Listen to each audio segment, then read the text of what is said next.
In this video, we will examine what the founders said the people could do if the federal government went beyond the enumerated powers.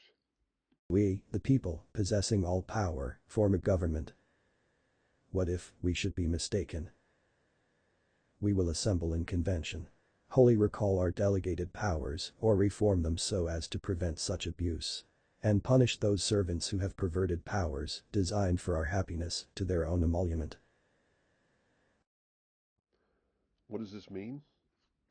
Pendleton, at the time he said this, was sitting in the Convention of the People of Virginia, which was about to delegate powers to the federal government.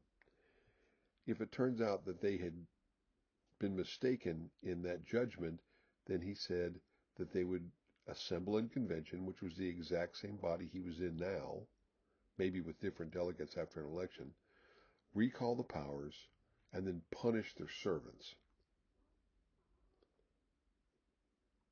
We are threatened with the loss of our liberties by the possible abuse of power, notwithstanding the maxim that those who give may take away. It is the people that give power and can take it back. What shall restrain them?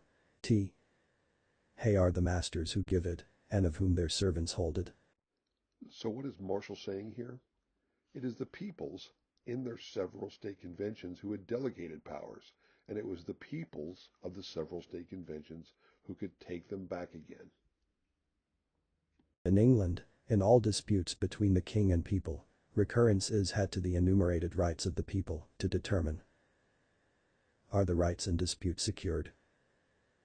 Are they included in Magna Charta, Bill of Rights, etc.? If not, they are, generally speaking, within the king's prerogative. In disputes between Congress and the people, the reverse of the proposition holds. Is the disputed power enumerated? If not, Congress cannot meddle with it. Which is the most safe? The people of America know what they have relinquished for certain purposes. They also know that they retain everything else, and have a right to resume what they have given up, if it be perverted from its intended object. Here is George Nicholas assuring the cautious members of the Virginia Convention that the people have the right to resume what they have given up. In other words, they gave power to the federal government, they can take it back. If I did believe that all power not expressly retained was given up by the people, I would detest this government. But I never thought so, nor do I now. If, in the ratification, we put words to this purpose, and that all authority not given is retained by the people and may be resumed when perverted to their oppression, if we do this, as this style of ratification would manifest the principles on which Virginia adopted it, we should be at liberty to consider as a violation of the Constitution every exercise of a power not expressly delegated therein. Rights not given are retained, and that liberty of religion and other rights are secure. Here, Randolph is indicating the conditions under which Virginia should ratify the Constitution. Virginia, in her ratification instrument, should indicate that she reserves the right to resume delegated powers if they are perverted to Virginia's oppression. The proposed ratification resolution declares that the powers granted by the proposed Constitution are the gift of the people and may be resumed by them when perverted to their oppression, and every power not granted thereby remains with the people and at their will. It adds, likewise, that no right of any denomination can be cancelled, abridged, restrained, or modified by the general government or any of its officers, except in those instances in which power is given by the Constitution for these purposes. There cannot be a more positive and unequivocal declaration of the principle of the adoption that everything not granted is reserved. This is obviously and self-evidently the case without the declaration. Here, the father of the Constitution has indicated that powers granted may be resumed.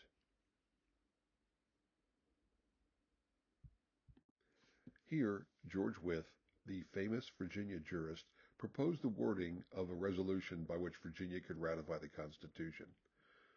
No right can be canceled by the officers of the United States, and this would include federal judges. Mr. Wythe's proposed ratification resolution. Whereas the powers granted under the proposed Constitution are the gift of the people, and every power not granted thereby remains with them and at their will. No right therefore of any denomination can be cancelled, abridged, restrained or modified by the Congress, by the Senate or House of Representatives, acting in any capacity, by the President, or any department or officer of the United States, except in those instances in which power is given by the Constitution for those purposes. Speaking on Wythe's ratification instrument. The language of the proposed ratification would secure everything which gentlemen desired, as it declared that all powers vested in the Constitution were derived from the people, and might be resumed by them whensoever they should be perverted to their injury and oppression, and that every power not granted thereby remained at their will. No danger whatever could arise. For, says he, these expressions will become a part of the contract. The Constitution cannot be binding on Virginia, but with these conditions. In like manner these conditions will be binding on Congress. They can exercise no power that is not expressly granted them. Here, George Nicholas adds another bit to George Wythe's proposed ratification instrument.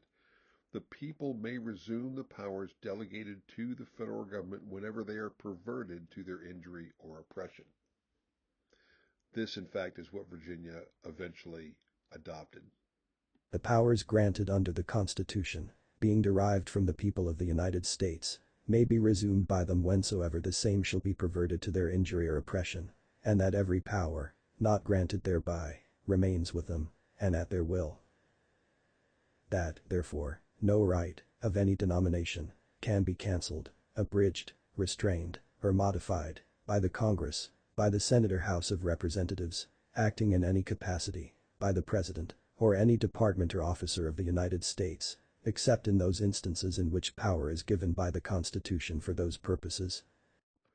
Here is the final text of the Virginia ratification instrument. In ratifying the Constitution and delegating powers to the federal government, Virginia had expressly reserved the right to resume the powers delegated whenever the people of Virginia felt they had been perverted to their injury and oppression. Okay, so what do we make of all this? Well, first off, the people ratify the Constitution and delegate powers. If they make a mistake, they can recall the powers that have been delegated. So what would that look like? Well, Pendleton spelled it out. The people would assemble in convention, the same body that had ratified the Constitution, and recall their delegated powers. But there are some issues associated with this. What if a minority of states were unhappy and the majority of states were happy with the state of federal powers? Must the minority overthrow the government that the majority is happy with? Or could they just withdraw and leave them in peace?